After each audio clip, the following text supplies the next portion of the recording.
बिहार के धुरंधर दल बदलू नेता और बहुत बड़े राजनेता सत्तानशी श्री नीतीश कुमार जी आजकल समाधान यात्रा पे निकले उस राज्य में जहां के मुख्यमंत्री वो पिछले 15 साल से लगभग 5 बार मुख्यमंत्री की शपथ लिए और बिहार में लगातार राज कर रहे हैं। और वही निकले हैं जनता को जगाने के लिए और जनता का जायज़ा लेने के लिए और जनता के उन दलाल ऑफिसर का जायज़ा लेने के लिए जो करप्शन में नील है, जिनका काम ही है करप्शन, जिनका काम ही है दलाली करना। तो उनको सुधारने के लिए बिहार के मुख्यमंत्री निकले हैं। जी हाँ, नमस्कार, आदाब, अस्सलाम वालेकुम। मैं अख्तर आपका दोस्त और आज बात कर रहे हैं मुख्यमंत्री की, हमारे बिहार के मुख्यमंत्री की, श्री नीतीश कुमार जी की। वो श्री नीतीश कुमार जो राजनीति में बड़े बड़ों को पछाड़ने वाले और सत्ता के लालच में आकर के दुश्मनों से भी हाथ मिलाने वाले, और सत्ता की लालच इनको इतनी है कि ये सत्ता के लिए कुछ भी कर सकते हैं, किसी के साथ भी मिल सकते हैं, किसी के सामने भी गिड़गिड़ा सकते हैं। अमूमन आपने अगर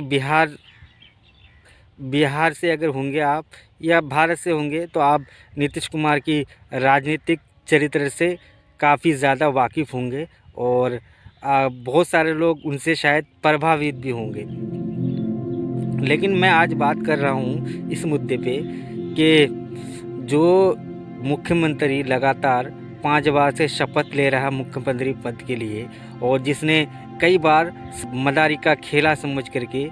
झोला समेटवाया और बहुत सारी सरकारें गिराई, खुद को मुख्यमंत्री पद पे बने रहने के लिए बहुत सारे नेता को उन्होंने घर पे बिठाया, खुद मुख्यमंत्री बने रहने के लिए। बहुत सारी चर्चा है उनकी भी। आजकल उनकी चर्चा इस बात पे है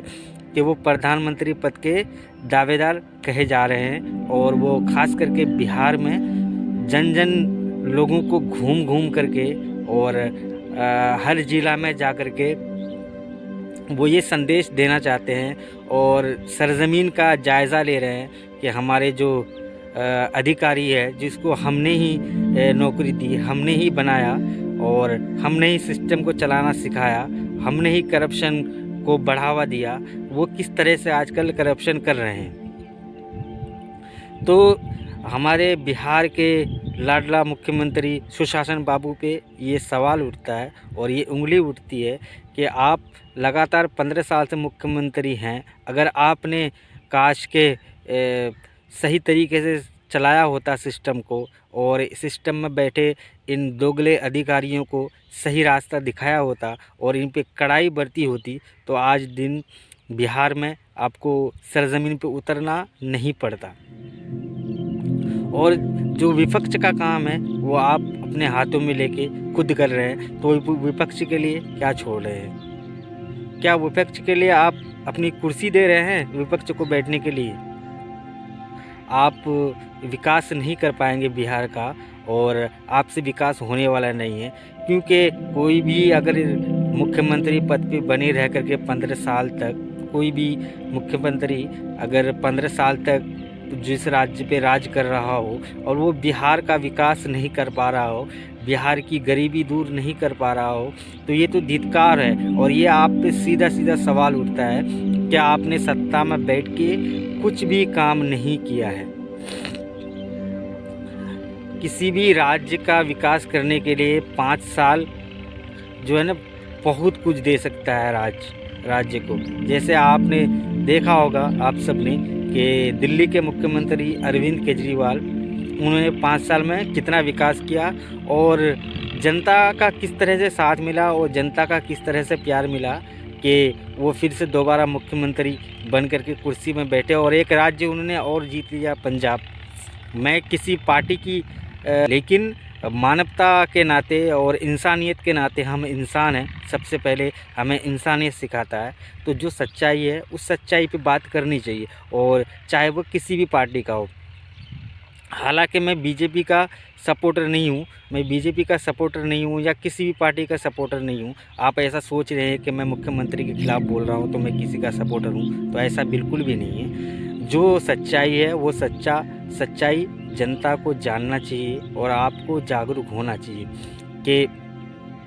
बिहार में हमेशा जो है जात पात पे और बीजेपी का डर दिखा करके सरकार बनाने वाले मुख्यमंत्री आज सरज़मीन में उतरे हैं, और जो आज सरज़मीन में उतर करके लोगों को ये बता रहे हैं, लोगों को ये संदेश दे रहे हैं कि हमने 15 साल में कुछ नहीं किया, इसलिए हम सिस्टम को सुधारने के निकले हैं। आप सिस्टम को इतना बेकार बना दिए, इतना करप्ट और इतना खोखला सिस्टम हो गया है कि आप कौन से कार्यालय में जाके बैठेंगे, सरकारी किस किस कार्यालय में जाके बैठेंगे और किस किस ज़िला में जाकर के आप बैठेंगे और वहाँ के अधिकारियों को काम करना और वहाँ के अधिकारियों को निष्ठापूर्वक काम करना सिखाएंगे आप। मुख्यमंत्री जी, आप जो काम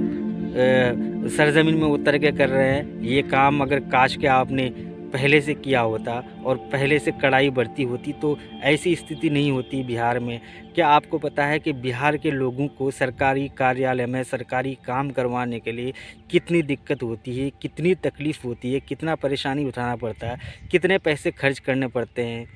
जब तक रसूखदार इंसान ना मिले तब तक अधिकारी सुनता नहीं है, जब तक बात रिश्वत की ना हो, जब तक रिश्वत दिया ना जाए, जब तक पैसे उनके मन मुताबिक दिया ना जाए, तब तक काम बिल्कुल नहीं होता है।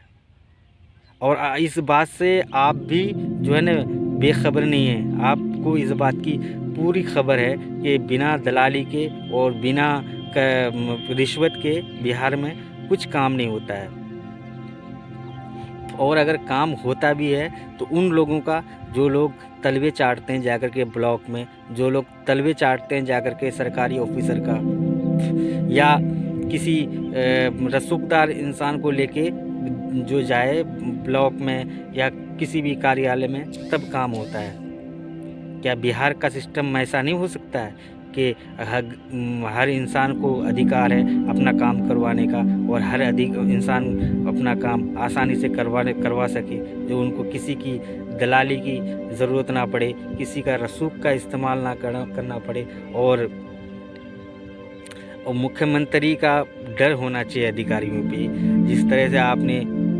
पिछले 1.5-2 साल से जो इंजीनियरों पे रेड करवाया और जिस तरीके से आपने बहुत सारे अधिकारियों पे जो रेड करवाया, तो ये एक दिन में तो नहीं पला और एक दिन में इतने पैसे तो उगाही नहीं हुई, इतना ब्लैक आया नहीं। लेकिन ये सब आपके नाक के नीचे होता रहा और आप बेखबर होकर सोते रहे।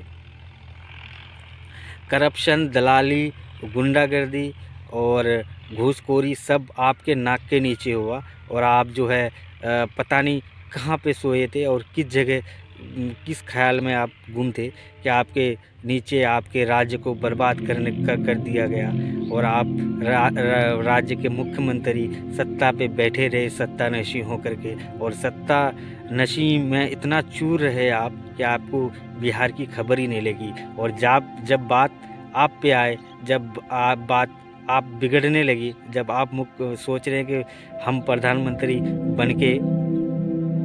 देश में आए, जब आप देख रहे हैं कि दाल नहीं गलने वाली, तो आप फिर से निकले हैं जनता को बेवकूफ़ बनाने के लिए। और इस बार जनता बिल्कुल भी बेवकूफ़ बनने वाली नहीं है मुख्यमंत्री जी, क्योंकि जनता जानती है कि आप पिछले 15 साल से मुख्यमंत्री रहते हुए अगर बिहार के लिए कुछ नहीं किए, बिहार को उसी बदहाली में छोड़ दिए। बिहार आज भी पलायन करके बाहर जाता है,